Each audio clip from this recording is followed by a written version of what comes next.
Hey, what's up, everyone? Welcome back to another episode of the Dan and Dani podcast. So today we're actually going to be talking about how to make money with real estate. Me, myself, I have currently started going into the business career of real estate license. So I'm currently taking courses and I'm trying to get my real estate license currently. Yes, and I am super excited for this. This is, real estate has been involved in a lot of important changes in our life. In addition to Dani getting her real estate license, we recently bought a new house, and I'm also thinking about investing in real estate in the future. So real estate is important to us, and we're going to show you how you can benefit from it too. So before we go into that though, first things first. What are you drinking? Gotta have our shots. So today I'm gonna be having Screwball again because, again, like I said, no more Jameson. He is so relieved. I already know it. You're very loyal. I appreciate that about you. Just not when it comes to liquor. I mean, yes, if I'm at a restaurant and I have no idea if they don't have Screwball, I normally don't go back to Jameson because I'm just not used to it anymore.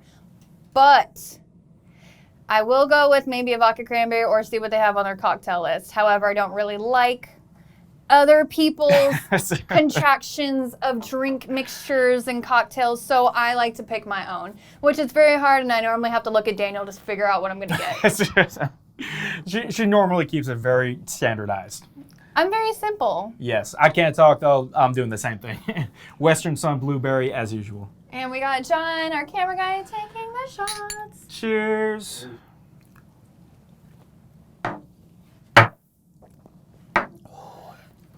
Tastes the same as always. All right. I don't know why, but that peanut butter whiskey always, it tastes good. I can handle it. I don't need a chaser like I did with Jameson, but there's just this taste that you get at the back of your throat that you're just like, it's like burning. You gotta blow it out. Yeah. It's strong, but it's got a good aftertaste and good flavor. I'd recommend it if you're looking for a new whiskey. I like it. Yes. If you're a Jameson drinker, this is better. And thank you to Jonathan Herbert, our friend, for introducing us. I was so scared. Yes. I was like, he told me to try new things. Yeah, and I do try new things sometimes. It just depends on what it is. Yes. But he comes into the house and he says, "Hey, I got this great whiskey for you to try." And I looked at him like he was crazy. I said, "No, you don't." And he's like, "No, swear, you're going to try this." And I was like, I don't know. I was literally skeptical the whole night. I didn't want to try it. And then finally he sits it down in front of me. He said, "You're going to try this." And I was like, "Let me get a chaser." And he says, "You don't need one." And I said, "What?" I was literally getting scared at that moment because I have no idea how this thing tastes. I have no idea what I'm about to expect. So then I take the shot and I'm like, "Oh, that's actually really good." Never went back to Jameson. Yes. So you should try new things. And another new thing I'm glad you're trying is getting your real estate license. Austin is a really hot real estate market right now, and I think you're going to be really good at selling real estate. And overall, there's a bunch of things involved with real estate that we're super excited about. So in today's video, we want to break down the 4 ways that you can make money from real estate. We're involved in all of them in one way or another, and we'll show you some of the things that you can do to get started making money in each one of the 4 ways. We'll also break down the pros and cons of each way of making money from real estate, so you can find out which way might be right for you. So the 4 ways of making money with real estate are selling real estate, becoming a real estate agent and getting a commission, buying your own house rather than renting, investing in real estate or buying a house and renting it to somebody else, or investing in real estate funds, sometimes called REITs, or basically in investing in diversified real estate, some kind of fund that owns real estate and pays you the distributions from it. We'll talk about each of them. To begin with, let's talk about selling real estate, basically being a real estate agent. Now, Dani is studying right now to become a real estate agent. So could you break down a little bit some of the pros and cons of becoming a real estate agent? First, let's talk about what's some of the good things about being a real estate agent and why did you decide to do it? Okay, so don't hate me, but I think this is almost everybody's point of view whenever thinking about getting a real estate license, and that is money. Yes. Everybody wants to make a high income, and the best income, I feel like, is the top ones: engineers, doctors, and real estate agents, because there is always room for negotiation in your fees. And it's a very valuable service too. And like you're saying, a lot of people that I mean, they work hard, but they're not exactly like the most hardworking people. Just people doing, a pretty good The job. minimum. Yeah, right. They're making $100,000, $200,000, $300,000 a year. It is a really valuable service for most people that most people really need, and you can make a lot of money at once. Yeah. That was actually one of the exciting things that I'm excited for you. Some real estate agents I know, let's say if you sell $1 million house, you could be making $30,000 in commission, or you could be making an enormous amount of commission in one day. It's not really in one day because it takes a few months of work to get there, but you can make a lot of money fast, basically. And that's another thing that goes in, that's the other pro that goes into what we were just talking about, is whenever you get your real estate license, it is going to be currently inactive. So you have to become sponsored by a brokerage or a broker in order to get it active to where you can actually physically, lawfully go and sell real estate and help people out and get a commission. Now, with these brokerages, they have a split, meaning your commission is split.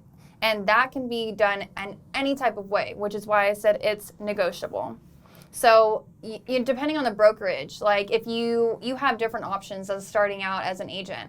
If you are brand new into the agency, you want to go to a brokerage that'll give you support and education courses to further whatever you want to specialize in. And then there are some brokerages where you can make more commission and better splits, meaning splits, less goes to the brokerage, more goes to you. There's all different types of things that you can do in order to make more money. Yeah, right. Now, I do think that is a good thing about becoming a real estate agent. Most real estate agents will work for a brokerage, so you're not totally on your own. But on the other hand, you do have a lot of the aspects of being an independent business owner. You have the ability to kind of control your own income. If you work more, you're going to make more money. It's not just the same flat salary, no matter if you're doing a good or bad job. Mm-hmm. You have more responsibility for kind of generating your own business, and you got to learn some aspects of marketing. There's negotiation involved. And you know how much you're actually getting paid out. Exactly. And if you want to start your own business one day, this would be a great way to gradually ease yourself into it. Much easier transition to become a real estate agent, work for a brokerage, then go on your own, than to just go from being a salaried employee to going totally on your own. However, there is rules to becoming a broker yourself. In order to own your own brokerage and become a broker, you do have to have at least 4 years of experience with a real estate license not expired under your belt, and you have to take extensive courses, hours, in order to get that along with being a real estate agent. Yeah, so there's things that you have to do. But it can be a way to kind of bridge your way into becoming a business owner if you're hesitant to take the plunge. What about the cons? What's the bad part about becoming a real estate agent? Because it's not for everybody. Who should not become a real estate agent? If you are kind of lazy and impatient with getting into a brokerage or even becoming an apartment locator, your license is going to stay inactive until you get into one of those two positions. So you are not legally allowed to even sell home or make any money off of doing any type of real estate. So you would lose a lot of money by waiting if you're impatient, if you just don't know what you're doing. Yeah, exactly. Where I would say it's not something where it's not so much dependent on figuring out exceedingly complex things. It's not like, say, being a doctor or a rocket scientist or something like that. But it's more dependent on hustling. Basically, if you get back to people quickly, if you find them better listings and just spend more time finding the listings. If you know you have a good deal and you basically have that killer instinct to close the deal, it's kind of more about that rather than figuring out some ingenious thing. And so another con to being a real estate licensed agent is if you're a rule breaker or you're incompetent, this hopefully not me. This isn't the job for you, because Texas State Commission Board reviews everything about you. They look into the nitty-gritty. They look with a magnifying glass at everything that you do. If you get a complaint on you, you're pulled into court and you're getting an investigation put on you.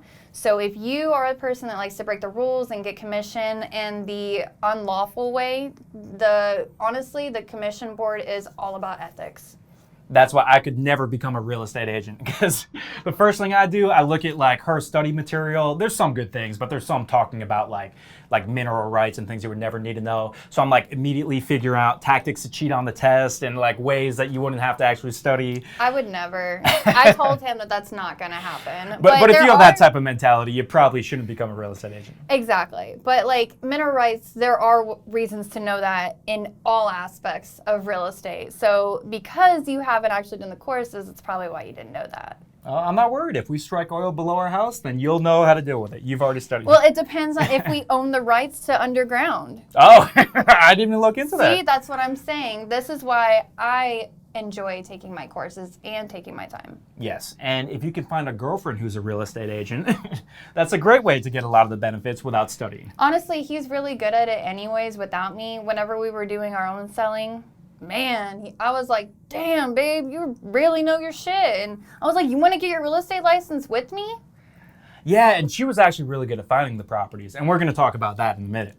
But first, let's talk about how to get your real estate license. So you're about halfway through this process right now. You're studying for the test.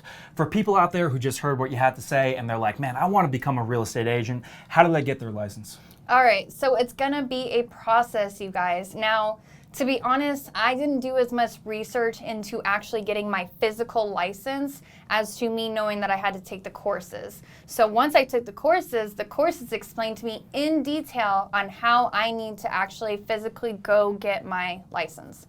There are multiple steps. First of all, you have to take the courses required, which are 6 30-hour courses, just to start.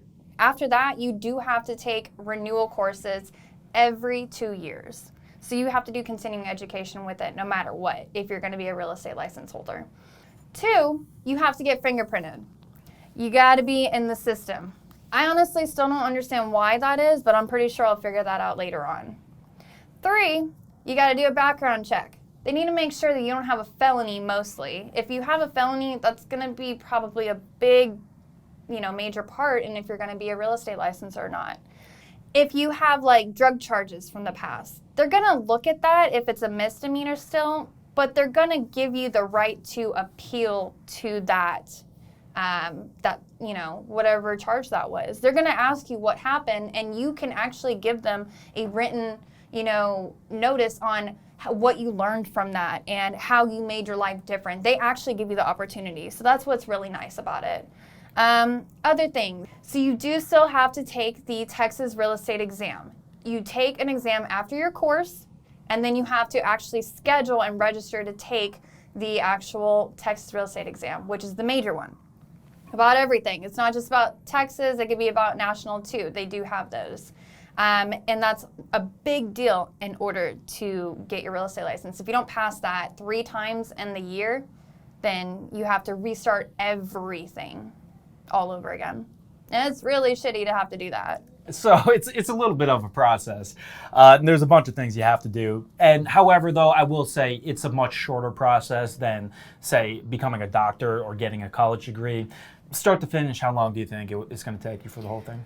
Ooh, if I wasn't going as quick as I am right now, because I did do leasing for a long time, so I know about fair housing and some things about real estate already because I've taken extensive courses in the past.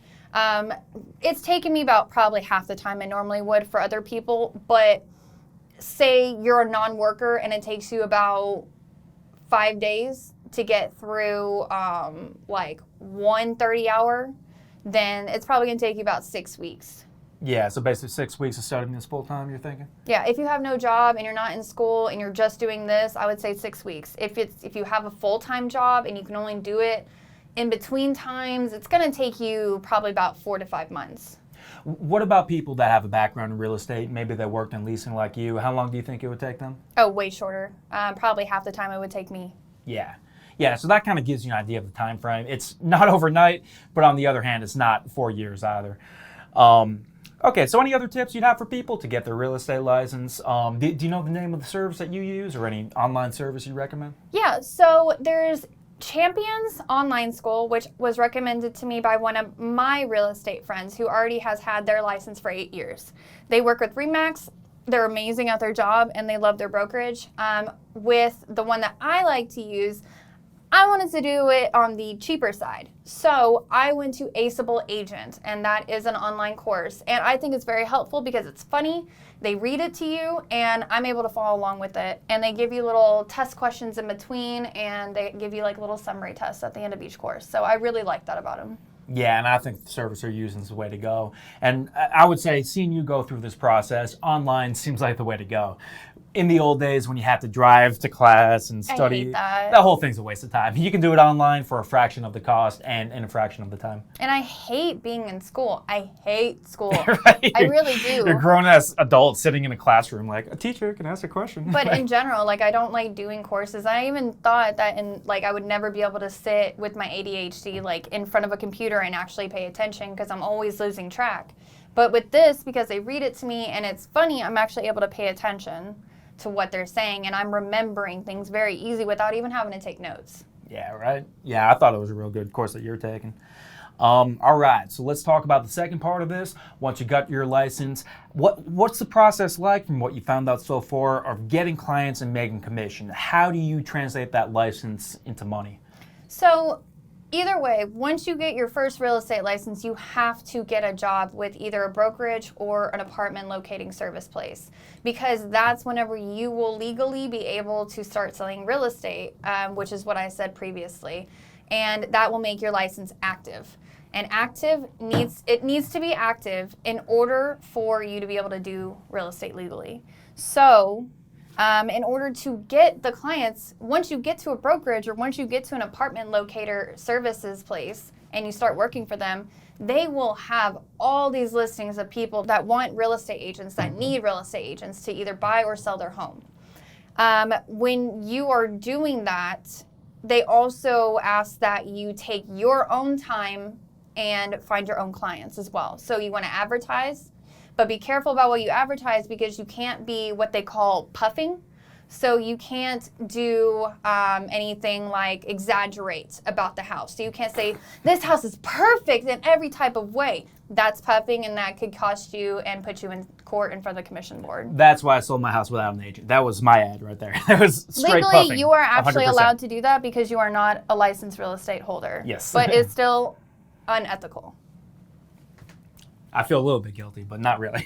He doesn't feel guilty. But yeah, and then getting commission, normally people get 2 to 3% in commission here in Texas whenever they are the buyer's agent. Now, the seller's agent, it just depends on who's paying who. So if you're a seller's agent, you may not make a lot of commission off of it.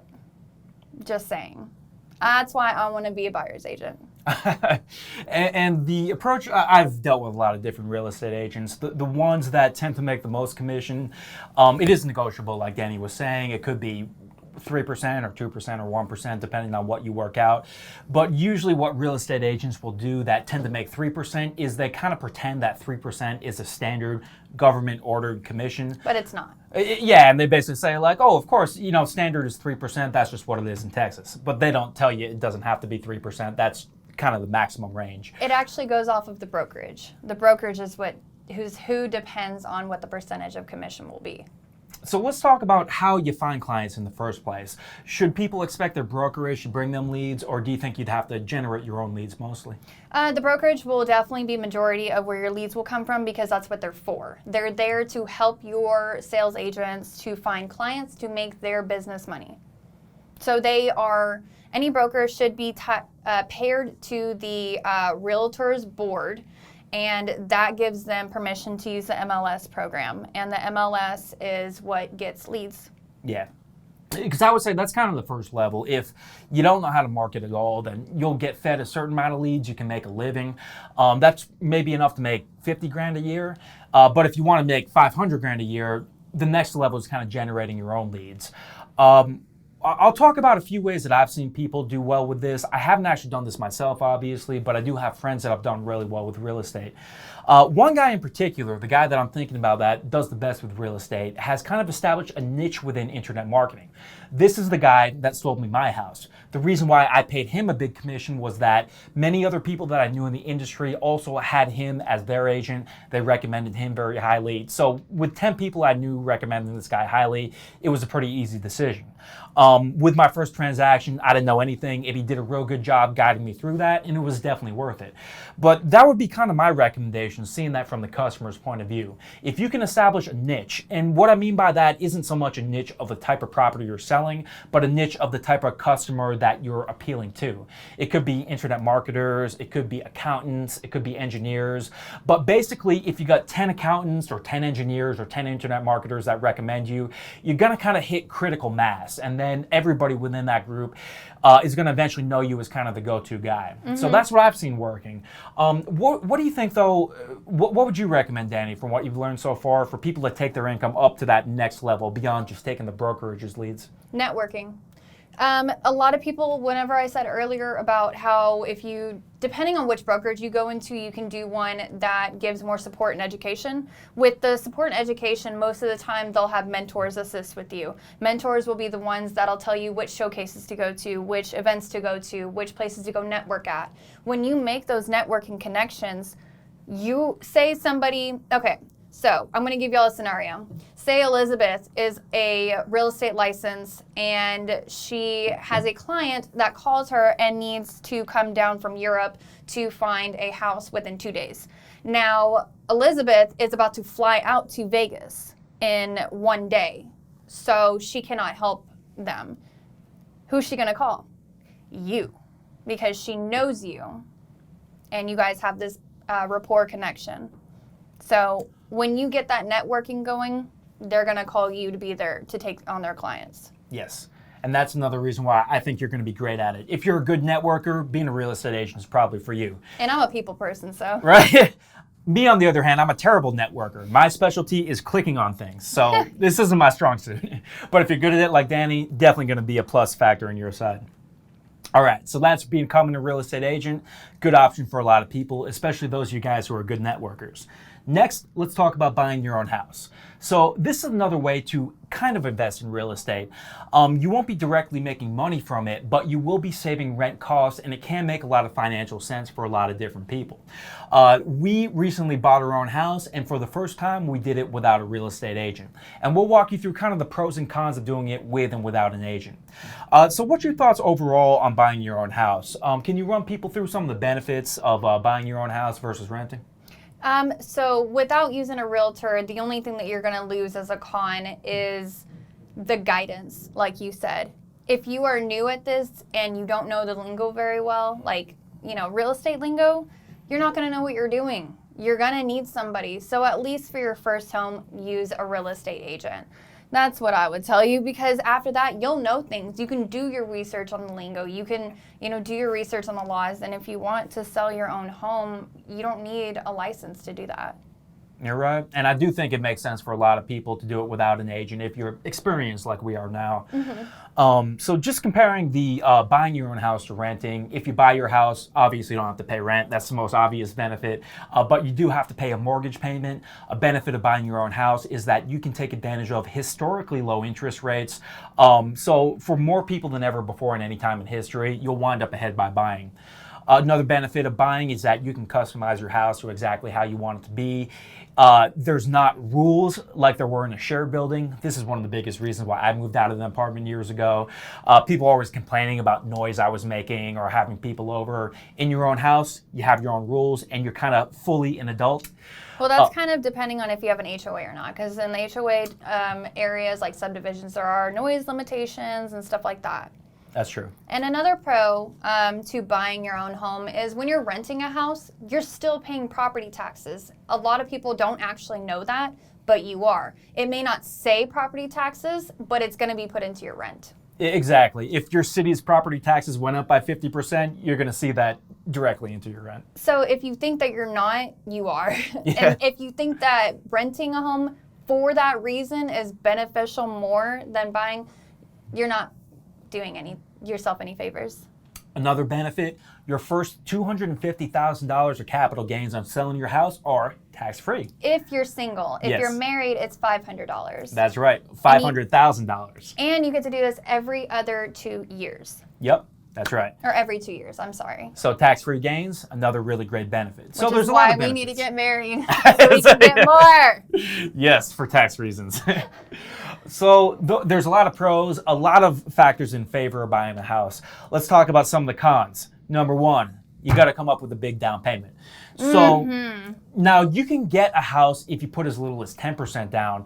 I actually know people got a house for 5% down. But if you do the math, if you really look into it, it's not really worthwhile buying a house until you can put 20% down. Yeah. The reason for that is if you only put 10% or 5% down, you have to pay what's called PMI or private mortgage insurance. So essentially you're buying insurance that doesn't benefit you. If your house burned down, this insurance won't pay you anything. It'll pay the bank for the cost of your house. Yeah. So basically you're paying hundreds of dollars every month for this insurance that doesn't benefit you. It only benefits the bank. And when you take that into account, you're probably better off renting. So if you want to buy a house that costs $500,000, you got to have $100,000 saved up. Otherwise, you're probably better off renting. And think about it though, if you're putting in 20%, that's 20% off of your full 100% mortgage payments. So it's going towards your mortgage.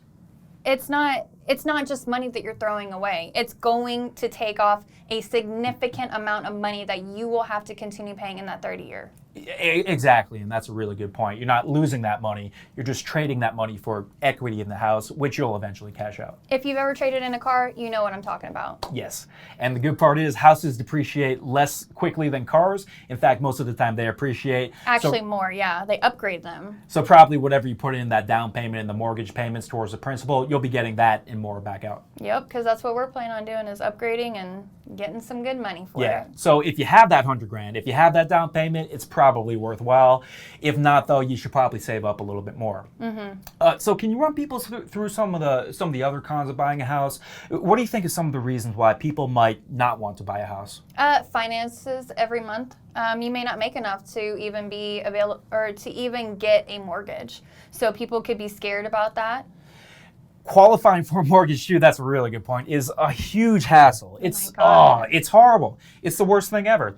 That's actually the reason why I chose not to get a mortgage on this house. Yeah, we didn't. And I found the better alternative. Yeah. But it's so much paperwork. It costs probably $3,000, $4,000, $5,000 in closing costs every time you get a new mortgage.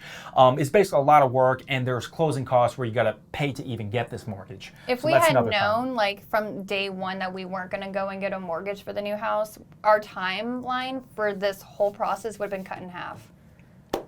Another con is property taxes. Now, we talked about this before. If you rent, you're still indirectly paying those property taxes.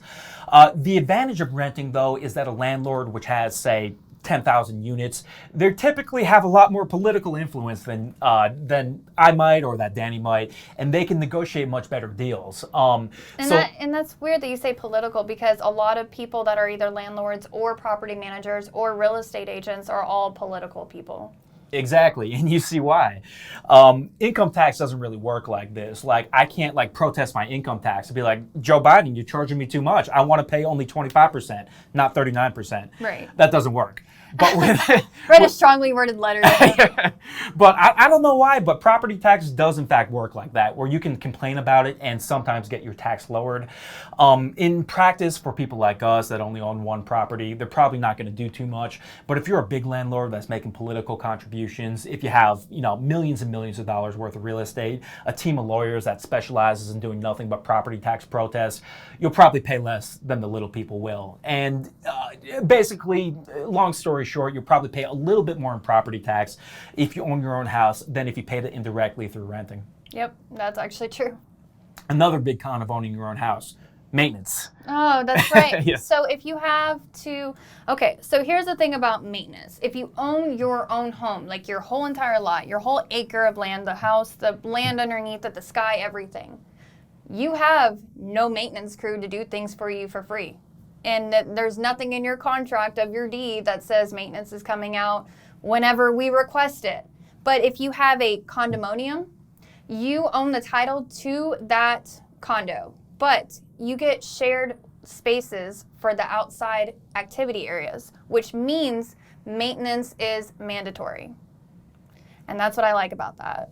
Yeah, that is a good point as well. Yeah, kind of pro and con. When you own a condo, you do have some maintenance taken care of for you. On the other hand, you have to have it taken care of for you and you get charged for it. You do. Depending on how much you want to take care of yourself, that might actually be a good in-between option between totally renting and totally buying. It's actually separate. It's their property tax fee. Instead of it being a property tax, it's like their maintenance fee and to keep everything upkeep around the property. Yeah. So that's another con that you might want to keep in mind. Final con that you want to keep in mind is transaction costs. Oh, yes. So let's go back to our example here. Let's say that you are buying a $500,000 house. Every time you sell or buy your house, you'll probably have, depending on exactly what you're doing, probably about $50,000 in transaction costs. You'll need to pay a 3% commission to your agent, $15,000. You'll need to pay a 3% commission to the buyer's agent, another $15,000.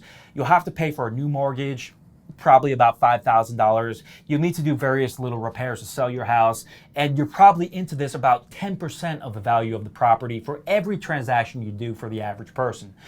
Because of that, if you think you're going to move in the next couple of years, it is probably not worth it to buy a house. It's probably only worth it if you can stay there at least 5 years. Yeah. Now, that is a big con to that, but there are ways to lower those transaction costs, such as doing it without an agent. But can you talk about that, some ways that people might lower those transaction costs? As to like... Or let's say the biggest transaction cost is the real estate agent, paying that 3% buyer and 3% seller's agent commission. And we did it without a real estate agent, so we saved those costs. But if people wanted to save those costs and do it without a real estate agent, who do you think should do that, and who do you think might not want to do that? Honestly, though, like as you said, the commission for the real estate agent, that can be negotiated. Remember, we even noticed that we could negotiate who pays them. And so I feel like that would definitely save money on certain people if the other person does not mind doing that. Yeah. So, but if you're looking to see if it's worth using a realtor or not, it is if it's your first one. It's not if it's your next one. I think that's a real good rule of thumb. So I'll walk you through the first time I bought a house and then this time right here. The first time I bought a house, I think I was like 25. I'd lived in an apartment pretty much my entire life. I did not know anything about real estate. I didn't know what earnest money was. I didn't know what an option fee was. I didn't even know what that was. I didn't know the first thing about getting a mortgage. I didn't know anything. So for that transaction, I really needed a real estate agent just to kind of explain the basics of it. I did find out, though, that real estate agents don't have any magic superpowers of finding you houses that you can't find yourself. Ultimately, this house that we're in right now, we found ourselves without the help of an agent. We just really needed an agent to kind of explain the deal and how the contract works. And on the lingo. Yes, exactly. So I would say if you've never done it before, you should probably get an agent your first time. After that, though, it's much easier than most people think to do it without a real estate agent. And in my opinion, most people who have already bought and sold a house before don't need to have a real estate agent. Yes, it's true, you're probably not as knowledgeable as a real estate agent, but the reality is most houses sell within a few percentage points of market value. If you screw up, you're probably only going to sell it for 1% less than you could have anyway. Yeah. And probably you'll still end up ahead, even if you do screw up. Furthermore, I feel like I would rather learn. Even if I do make a mistake, I'm going to learn what not to do next time. And my next transaction and my next transaction after that will be better. So that's why we did it without an agent. And you also have to be mindful of the technical laws to doing all of the contract and amendments and paperwork whenever it comes to selling a home and buying a house. Because they just make it seem like they're so smart in this dictionary term on how they put all these laws in there. But what they also give every single person the right to is their contract paperwork on a public site. So if you need an addendum, they got it in public sites. If you need a contract, they got it in public sites. If you need a Trello or a Trek contract, they got it in public sites. Exactly, and these are pretty standardized agreements, like you were saying. It's not like each time you buy or sell a house is going to be totally different. The agreements are going to be virtually the same, almost all boilerplate with a few customizations. So once you've done this a few times, once you've seen a few of them, then you can kind of learn how to read it yourself. And I would say an option that would be, if you're kind of in between, if you're not totally confident enough to sign your own contract and understand it, you could also hire a real estate attorney for $500 or $1,000 to go through the contract for you and to make sure you understand it.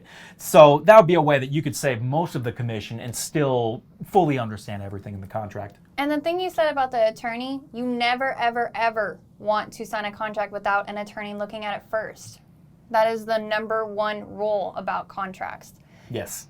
And if any I do type it all of- the time, but you guys shouldn't. If any type of realtor ever tries to dismiss you using an attorney to look over the contracts, you need to get away from that real estate agent because they are not having your best interest. Yeah, and I would say, though, even though the reason why I haven't gotten one for this transaction is that I've seen a few of these agreements now, and after you see a few, they're all pretty much the same. But if there's even a 1% doubt that you don't understand this, it's just $500. It's just $1,000 or whatever it is to hire someone to look through it. Just for peace of mind, if you're even a little bit in doubt, it's worth hiring an attorney. And also, there are some like sneaky real estate agents out there, like I was saying before, that are unethical unethical and unlawful, and they will sneak something in there just for the seller because they're the seller's agent. You know what I mean? And that's totally against the law, but once you're into that binding contract, there's nothing you can do about it. Yep. So don't let it scare you, though. If you get an attorney to look at, they'll catch all that. Yes. And even though there are some pitfalls, most of the time it's not that. Most people aren't trying to rip you off, and Right. most of the time the deal is good and there's no snags like that. So that can be a really good option and another good way to profit from real estate. So let's talk about now real estate investing. Let's say if somebody wasn't buying a house for them to live in, but was wanting to buy a house to rent out to other people. We all know that a lot of people have become wealthy by doing this. From what you've learned so far, Dani, what's the benefits of investing in real estate and why might people out there want to do it? So there are two things in one topic that are beneficial to certain people. So say that you are the landlord of a fourplex, okay, and you live in one of these units connected to them. Even though fair housing laws do not allow you to discriminate against race, color, religion, anything like that, if you are living on the property and it is just a fourplex or less, you can, in an example, tell someone with children that they cannot live there.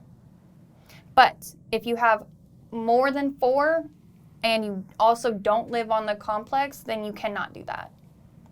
So if you're trying to live somewhere with no children around, you know, you can live in your fourplex and have that right. It's a right to you.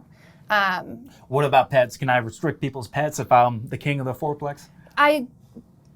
You cannot reject people with service animals, for sure. I'm not for 100% sure if you can reject people with pets. I believe you can, but if they are a service animal, you cannot. Now, you can charge them for any type of damages due to pets. Yeah. And what Dani's talking about is something that you might have heard Graham Stephan talk about, or a lot of people on YouTube. Basically, if you buy a duplex or triplex or fourplex, if you live in one unit, not only can you exercise a little more control over your tenants, but you can also get a mortgage on that property at a much better rate. Yep.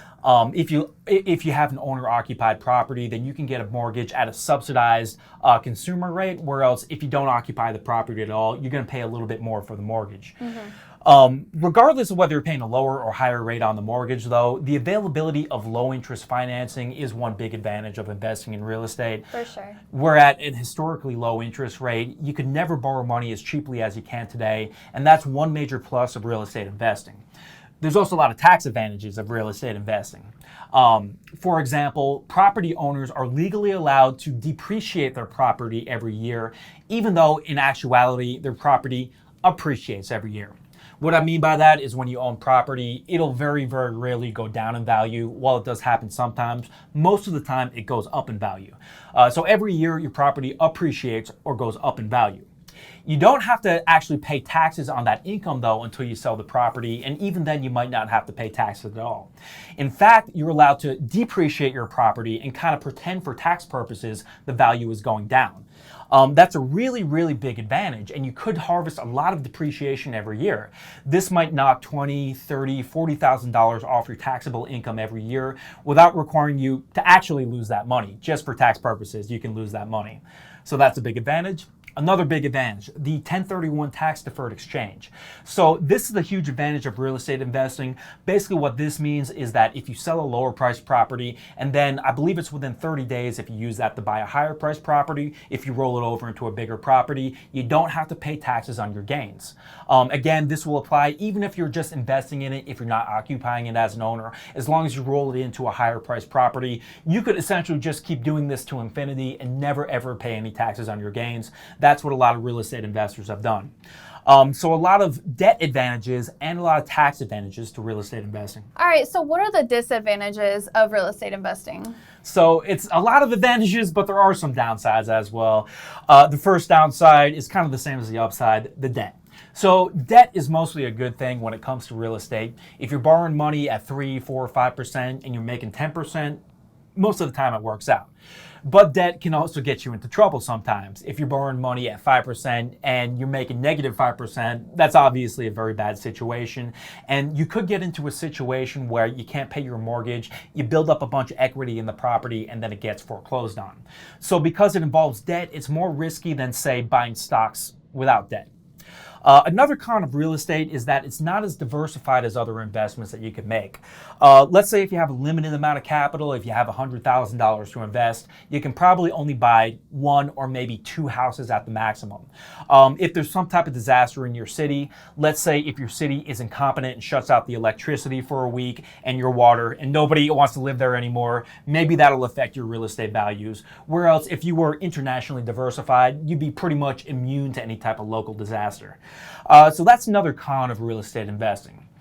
A third con of real estate investing is that it doesn't really involve technology in the way that other investments do, and it probably won't grow as much as other investments will grow in the future. So you probably won't make as much investing in real estate as you would investing in something that's higher risk. On the other hand, though, you probably won't lose as much investing in something like real estate than in something like a technology company either. So there's pros and cons.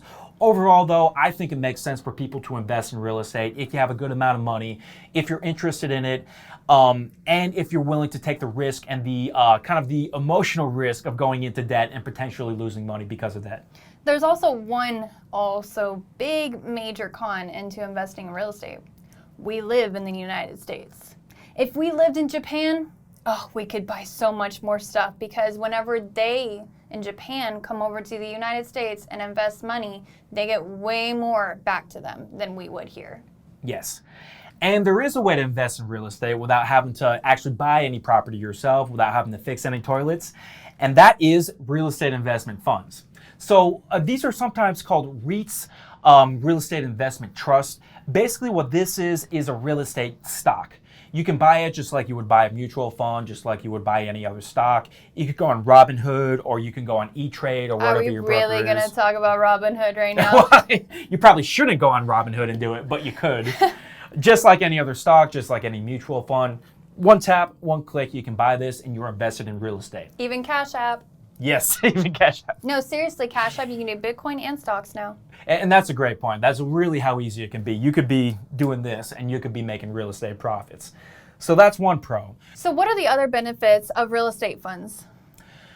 So there's a few different benefits. Number one, when you buy physical real estate, you're not geographically diversified. That means if some disaster hits your city, if the local plant closes or people don't want to buy real estate in your city, then you could eat a terrible loss. On the other hand, real estate funds can be diversified nationally and many internationally diversified. Even if some disaster took out, say, the entire state of Texas, most likely my real estate fund investments wouldn't be that negatively affected because they're diversified. Another big pro, you can buy it with one tap, much, much easier. A lot of people, they want to benefit from real estate. They see the financial advantages, but they don't want to tour 100 houses. They don't want to negotiate the deal and get the earnest money check and then have to do the repairs and hire the contractor. You can make a good return from real estate, but it's not entirely passive. You're going to have to do some work. You can't hire a property management company and offload some of the work, but you're going to be doing some work one way or the other. If you buy a fund, that's all the work you're doing. That's all you do, and then everybody else handles the work in exchange for a piece of the return. Another benefit of real estate investment funds is that you can get access to different types of real estate which have historically produced a higher return with less risk. And I'll tell you about the type that I've recently invested in that I'm super excited about. So when you buy in real estate, when you buy a real estate investment trust, you're getting regular real estate, such as houses, commercial real estate, industrial real estate, and that can all be good stuff. But there is a type of real estate that has outperformed that historically, which is farmland. Yep. Farmland has outperformed real estate because if you think about it, when you have farmland, you just have the land. The land appreciates every year. When you have a structure on the land appreciates, but your structure is actually depreciating gradually over time. Yep. Every building gradually goes obsolete and wears out. That's why I'm so excited about farmland investing and why I've invested some of my funds into farmland myself. You can also invest in timberland. Same type of idea, you just own a whole bunch of woods which could be chopped down and used for construction or paper or whatever type of purpose. You own the land but no structure, so you get better appreciation. So actually, the timber wood that he was talking about, that's considered personal property in real estate.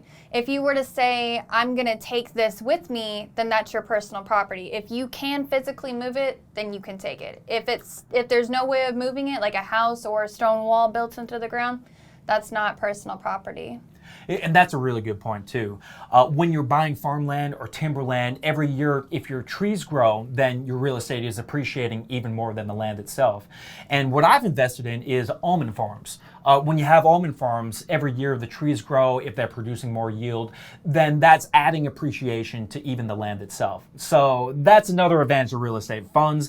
Probably not practical for you to buy an individual almond farm, Yeah. but if you get a group of 100 people together, we can all get one together. And the reason why I get what you say, don't buy one individual one, is because if you are trying to buy a piece of land that has a structure on it and has like field crops and everything with stuff that you harvest, make sure that you know that you're keeping that harvesting crop. Because if you buy this and nobody discussed about who's taking the crops, you could get there and expecting to make all this money and all the crops be gone. Exactly. Farmland is a great investment, but I would never buy an individual farm. That's best left to the professionals who know about these type of details. But funds can give you access to that without having to know all those details. Yep. So let's talk about some of the cons of the funds. The most obvious con is you make less money. Now, investing in a real estate fund, it's so much better to have a lot of people doing the work for you. You don't have to fix toilets. You don't have to think about who gets this year's crop or anything like that. But the people doing this work are going to want something in exchange for that. So you shouldn't expect as high of a return as if you were managing everything yourself. Yep. Another con of real estate funds is that you don't have the same tax advantages as you do if you bought your own real estate. I can't 1031 exchange my fund into a more expensive fund. So if I sell my REIT fund and then I buy another real estate fund, I don't get to not pay taxes on that. I got to pay capital gains taxes on that. Another con of real estate investment funds is that the debt options are not as good. Now, you can actually get a margin loan and you can borrow money to buy real estate investment funds. You can't borrow as much, and for most people, you'll pay a higher interest rate. So there are pros and cons. I would say the reason why I've chosen to invest mainly in real estate funds is that I would rather make a lower return and not do the work. If you're like that, you should buy funds. If you'd rather do more work and make a higher return, buy real estate. All right, so how do you invest in real estate funds? So it can be real simple. All you need to know is 3 letters, V and Q. Vanguard Total Real Estate Index. This is essentially an aggregate of every real estate fund in the country, diversified very extensively. And if you don't know the first thing about real estate but you want to profit, buy VNQ. Look that up in Robinhood, Cash App, E-Trade, whatever your broker is. That's going to be the best way to invest in real estate if you don't know anything and you want it to be completely hands-off. Now, there's other things that you can invest in as well that might make you a higher return if you're willing to do a little bit of research. I invest through acretrader.com. This is a crowdfunded farm buying website where you can invest in farmland and then make the whole process easy. There's also farmtogether.com. There's other sites where you can invest in timberland, and there's a whole bunch of websites where you can make these types of alternative investments. I'm also invested in fundrise.com, which is kind of a REIT alternative. It's a little bit complicated, the differences between REITs and Fundrise, but basically with Fundrise, I believe I'm going to make a slightly higher return in exchange for a little bit more risk compared to VNQ. So that's kind of the nuts and bolts of how you invest in real estate funds. It's much simpler than you think, and you could do it with just a couple taps on your phone. Farm Together sounds like a dating site for farmers. It does sound like that. But it's actually just a site for investors to Like, yeah, let's go farm together. Come on, babe. Yes. It's actually just like a bunch of like Jewish investment bankers in New York just making money on it. Okay, so whole bunch of information here, whole bunch of pros and cons and different ways to invest in real estate. Just to wrap this all up, Dani's going to tell you what she's personally doing, and I'm going to tell you what I'm personally doing, so you can kind of see how we thought and how to choose the best way to make money from real estate. So, can you tell us first, how are you going to make money from real estate? So I have already networked when I was doing leasing consulting, which is something that you can do without a real estate license. So that's definitely majority of a way that most people getting their real estate license start off. You can also be a property manager with a real estate license, which that will definitely get you a very good shoe in the door if you get your real estate license. Can you explain for the people that don't know what a property manager is? So a property manager is somebody that handles more than 4 units. So it's something that's bigger than a fourplex. So anything that's bigger than a fourplex is going to require a property manager. And the property manager is the management over the entire one location, oversees everything, and tells basically everybody what to do. Exactly. So that's who maintenance listens to. That's who the assistant manager listens to. That's who, they take care of the big stuff and all the marketing stuff, while the leasing agents take care of the leads. And basically, landlords, if they don't want to go out and actually fix the toilets, they hire the property management company to do this for them. Yep. And property management is actually a really good business in and of itself, because there's a lot of landlords that don't want to do it. So that's another good way to make money from real estate. Yep. And I really like that about that, because we're going to be the lazy landlords. Yes. So basically, Dani has decided to make money from selling real estate. I'm super excited for it because you're so good at networking, good at finding the houses. I think it's going to be the ideal way for you. Honestly, I want to get more into commercial specializations in commercial property. So if you don't know what commercial property is there's different specializations. So there's the most rarest one. It's called universal. Specializing, and that's basically where you are, like a power of attorney over somebody to make decisions for them if they're in bad health or in old age. And that basically is goes with real estate decisions. Now, the multifamily is where you're just doing properties like apartments or fourplexes and stuff like that. And then specializing in commercial is what I want to do, which is where businesses are sold. So say you needed a new office in a building because you don't want to work at home anymore and you want to rent an office. That's commercial selling. So say that a food truck wants to open up into an actual restaurant. I would be the one to sell them that. Yes. So if you want to open your food truck into a restaurant, you want any kind of commercial real estate, come see Dani. Hell yeah. Yes. All right, so I'll tell you a little bit more about what I'm doing. Yeah, what are you doing? So for me, I think becoming a real estate agent is great for you because you're a great networker. It's not really my strength. To maximize my strength of clicking on things, I'm going to click on the right real estate investment funds, and that's going to be my main way to invest in real estate.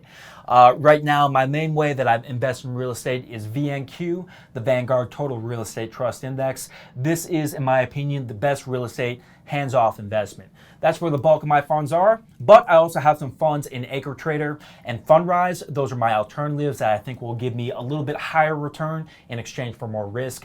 And I'm also looking into Farm Together and some other websites to invest in timberland, which I think would be some other good alternatives to look into. Farm Together. Yes. The dating site. Farm Together. It's a dating site. Scam? Yes. Just kidding. And in addition to that, what Dani and I are both doing, in addition to our careers and investments, is we did buy our own house together. And this is another way that we're indirectly invested in real estate. And invested in each other. Yes. Honestly, this is my first time ever even getting this close into buying another house. I have never bought a house before in my entire life.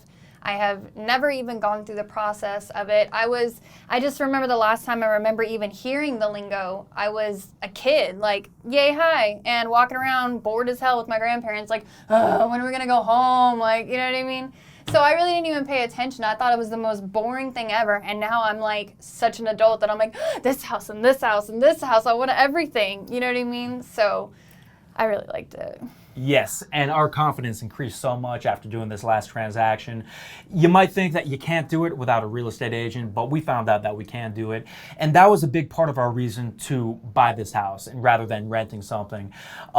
Ordinary people, they might have to pay 10% in transaction costs because we didn't use a real estate agent, because we didn't get a mortgage either. For us, it's more like 1 or 2%. So even if we do change our mind in 6 months, it's likely that we'll still make a profit on the property compared to someone using an agent. They'd have to occupy for 3 or 4 or 5 years to even break even. And even though we weren't using a seller's agent or a buyer's agent, there were a lot of people that were viewing our current house that also didn't have an agent or said, I cannot have one if it's required by you guys. So again, when you don't work with somebody, there's a lot more negotiation that can go on between you two. Right. All right, so I know a ton of information in this video, but think about what we taught you in this video. And of the 4 ways to make money with real estate, think about which one makes the most sense for you. So thank you guys for watching this video. If this video helped you out, give us a thumbs up, leave us a comment down below, and share this video with your friends. If you share it with other people, it really, really helps us out, and we appreciate it a ton. So thank you for joining us, and we'll see you next time. All right, guys. Have a good day. Bye.